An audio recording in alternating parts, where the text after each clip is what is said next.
Welcome to rapid maths Tamil channel. Tamil Nadu teacher education யூனிவர்சிட்டியில் படிக்கக்கூடிய BEd மற்றும் எம்எட் மாணவர்களுக்கான எக்ஸாமினேஷன்ஸ் மார்ச் மாதம் இந்த மாதத்தில் கட்டாயமாக நடக்க இருக்கிறது. இந்த எக்ஸாமினேஷனுக்காக ஒரு சிலர் ஆல்ரெடி படிக்க ஸ்டார்ட் பண்ணிகிட்ருப்பீங்க.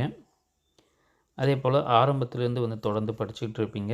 ஒரு சிலர் புதுசாக படிக்க ஸ்டார்ட் பண்ணியிருப்பீங்க.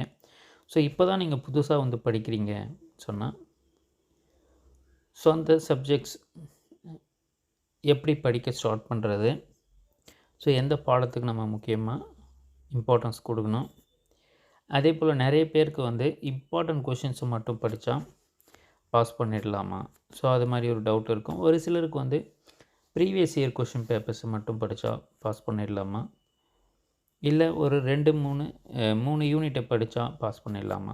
இது மாதிரி நிறைய பேருக்கான ஒரு டவுட்ஸாக இருக்குது. அதை பற்றி நம்ம இந்த வீடியோவில் டீட்டெயில்டாக நம்ம பார்க்கலாம். நம்மளோட சேனலை மறக்காமல் சப்ஸ்கிரைப் பண்ணிக்கோங்க. வாட்ஸ்அப் மற்றும் டெலகிராம் குரூப்பில் ஜாயின் பண்ணிட்டீங்கன்னா உங்களுக்கான எக்ஸாம் அப்டேட் நம்ம தொடர்ந்து கொடுத்துக்கிட்டே இருப்போம். இதில் மெயினாக பார்த்திங்கன்னா எல்லாருக்குமே உங்களுடைய சப்ஜெக்ட்ஸை தெரிஞ்சிருக்கும். சப்ஜெக்ட்ஸை பொறுத்தவரையில் education psychology, contemporary India, teaching and learning, language across the curriculum, இது காமனான சப்ஜெக்ட்டு. அதுக்கப்புறம் உங்களுக்கு பெடகாஜிக்கல் சப்ஜெக்ட்ன்றது இருக்கும். நீங்கள் இந்த சப்ஜெக்ட்ஸை நம்ம ஈஸியாகவே பாஸ் பண்ணிடலாம். ஏன்னா நம்மளுக்கு மொத்தமாக 100 மார்க்ஸு. 100 மார்க்ஸில் நம்ம எக்ஸாம் எழுத போகிறது பார்த்திங்கன்னா 70 மார்க்ஸுக்கு தான் நீங்கள் எக்ஸாம் எழுத போகிறீங்க. அதில் 30 மார்க்ஸ்ன்றது இன்டர்னல் உங்களுடைய காலேஜஸில் கொடுத்துருவாங்க. அந்த இன்டர்னல் மார்க்ன்றது காலேஜில் எந்த டீச்சர் உங்களுக்கு சப்ஜெக்டை நடத்துகிறாங்களோ அந்த டீச்சர் 30 மார்க்ஸ் கொடுத்துருவாங்க.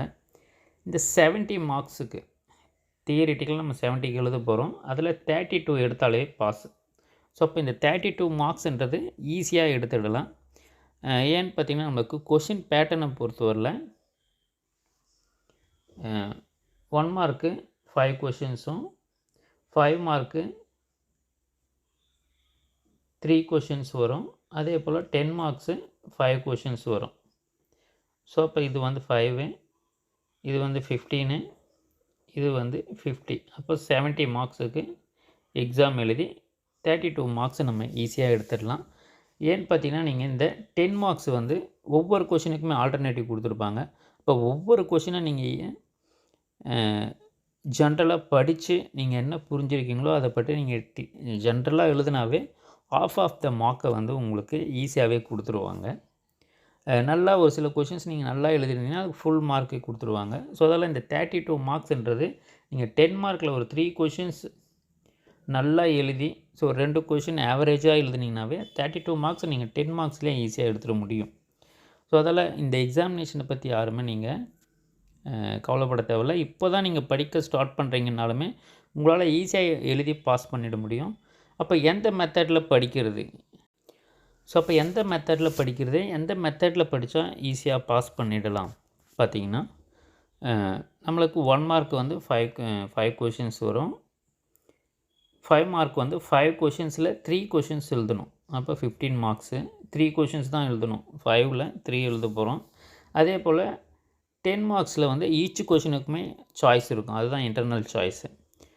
அப்போ நீங்கள் 5 கொஷினில் 3 5 மார்க்கும் 10 மார்க்கை பொறுத்தவரை ஈச் கொஷினுக்கும் ஆல்டர்னேட்டிவ் இருக்கிறதால நீங்கள் ஈஸியாக அட்டன் பண்ணலாம்.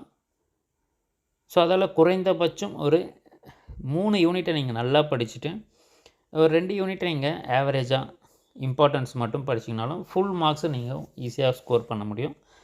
இல்லை நான் இம்பார்ட்டண்ட் கொஷின்ஸை மட்டும் பண்ணுறேன், ரீகால் பண்ணுறேன்னா நீங்கள் important questions, previous year questions, இது ரெண்டுத்தையும் நீங்கள் ப்ரீவியஸ் இயர் கொஷின்ஸை நீங்கள் கவர் பண்ணிங்கனாவே மேக்ஸிமம் அதில் எல்லாமே கவர் ஆகிடும். அதால் ஒரு 2 question paper 2 years previous year question பேப்பர்ஸை நீங்கள் நல்லா படிச்சிட்டிங்கனாலுமே போதும், ஈஸியாக பாஸ் மார்க் எடுத்துடலாம். அப்போ 32 மார்க்ஸு நீங்கள் 70 மார்க்ஸ். இந்த 70 மார்க்ஸில் 32 மார்க்ஸ்ன்றது ஈஸியாக எடுத்துடலாம்.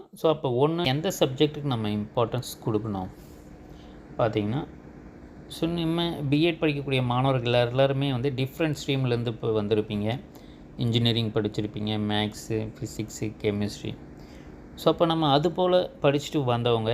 ஸோ இந்த இடத்துல நம்ம பிஎட்டை பொறுத்தவரையில் பார்த்திங்கன்னா எல்லாமே நம்மளுக்கு தியரிட்டிக்கலாக தான் இருக்கும். ஸோ மொத்தமே தியரிட்டிக்கல், அதே போல் நியூ கான்செப்ட்ஸு. ஸோ அதெல்லாம் நீங்கள் சைக்காலஜியை பொறுத்தவரையில் ஒரு இன்ட்ரெஸ்ட்டோடு படிங்க. ஸோ அப்போ ஸ்டூடெண்ட்டுடைய சைக்காலஜி, எஜுகேஷன் சைக்காலஜி. ஸோ அப்போது இந்த எஜுகேஷன் சைக்காலஜியை நம்ம ஸ்டூடெண்ட்டை அண்டர்ஸ்டாண்ட் பண்ண தான் படிக்கிறோம். ஸோ அப்படி இருக்கும்போது இது எஜுகேஷனில் எப்படி நம்மளுக்கு பயன்படும், ஸோ அதை நீங்கள் தெரிஞ்சுக்கணும். அந்த இன்ட்ரெஸ்ட்டோடு நீங்கள் படிக்க ஆரம்பிச்சிட்டிங்கன்னா இந்த சப்ஜெக்ட்டு ஈஸியாக இருக்கும். ஸோ மனப்பாடம் பண்ணுறதை தவிர்த்துருங்க. நம்ம புரிஞ்சுக்கிட்டால் போதும். ஜஸ்ட் நீங்கள் ஒன்ஸு படிச்சுட்டு அதை புரிஞ்சுக்கோங்க. ஸோ ஏன்னா நம்மளுக்கு சைக்காலஜின்றது ஒரு நியூ டாபிக். நீங்கள் வேறு ஸ்ட்ரீம்லேருந்து வந்துடுங்க ஸ்டூடெண்ட்ஸுன்றதால சைக்காலஜியும் புதுசாக இருக்கும். அதே போல் கான்டெம்பரரி இந்தியா அண்ட் எஜுகேஷன், இதில் உங்களுக்கு சப்ஜெக்ட் நிறையவே கொடுத்துருப்பாங்க. ஸோ சைக்காலஜி கூட கொஞ்சம் லிமிட்டடாக இருக்கும்.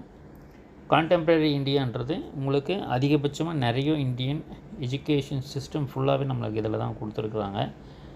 ஸோ அதில் நீங்கள் இந்த முதல் 2 சப்ஜெக்ட்டுக்கு இம்பார்ட்டன்ஸ் நல்லா கொடுங்க. ஏன்னா இது ரெண்டுமே உங்களுக்கு புதிதாக இருக்கக்கூடிய சப்ஜெக்ட்ஸு, தியரிட்டிக்கல். இது எல்லாமே தியரிட்டிக்கல் தான்.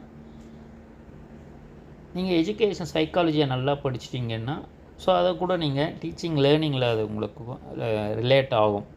டீச்சிங் லேர்னிங்கில் அந்த கான்செப்ட்ஸு உங்களுக்கு ரிலேட் ஆகிற மாதிரி இருக்கும்.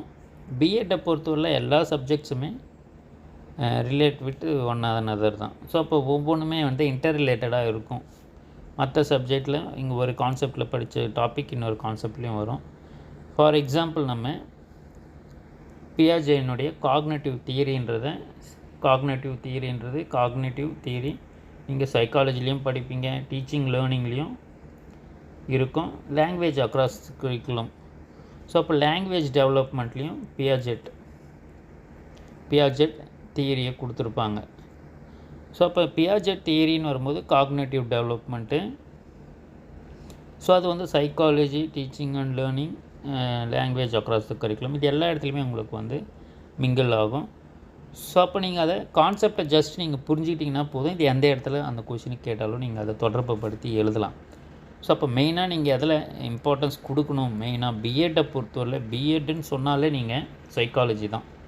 ஏன்னா ஸ்டூடெண்ட் சைக்காலஜி, ஸ்டூடெண்ட்ஸுக்கு நம்ம டீச்சிங் லேர்னிங்கில் யூஸ் ஆகிறதுக்கு தான் சைக்காலஜியை படிக்கிறோம். அதே போல் கான்டெம்பரரி இந்தியான்றது எஜுகேஷன் சிஸ்டம் என்னென்ன இருக்குன்றதை நம்ம படிக்கிறோம். அதே போல் டீச்சிங் லேர்னிங்கில் கான்செப்ட்ஸ். ஸோ அப்போ முதல் 2 சப்ஜெக்ட் நீங்கள் நல்லா இம்பார்ட்டன்ஸ் கொடுங்க. இது 2 சப்ஜெக்ட் நீங்கள் நல்லா எழுதிட்டிங்கனாவே மற்றது எல்லாமே ஈஸியாக இருக்கும். பெடகாஜிக்கல் சப்ஜெக்ட்ஸை பொறுத்தவரையில் உங்களுக்கு மேக்ஸிமம் எல்லா சப்ஜெக்ட்ஸுடைய சிலபஸஸுமே சேம் தான். லாங்குவேஜ் பேப்பர்ஸு ப்ளஸ் ஹிஸ்ட்ரி, இதற்கு தான் வந்து ஸ்லைட்டாக டிஃப்ரெண்ட் இருக்குமே தவிர சிலபஸை பொறுத்தவரையில் மற்ற எல்லா சப்ஜெக்ட்ஸுக்குமே சேம் தான். ஸோ இது ரிலேட்டடாக நம்ம நிறைய வீடியோஸை வந்து கொடுத்துருக்கோம். ஸோ அது எல்லாமே நம்மளுடைய சேனல் ப்ளேலிஸ்ட்லேயுமே இருக்குது, தேவைப்படுறவங்க அதையும் பாருங்கள். ஸோ ப்ரீவியஸ் இயர் கொஷின்ஸ் எல்லாமே இந்த வீடியோக்குள்ள டிஸ்கிரிப்ஷனில் தரேன். தேங்க்யூ, தேங்க்ஸ் ஃபார் வாட்சிங்.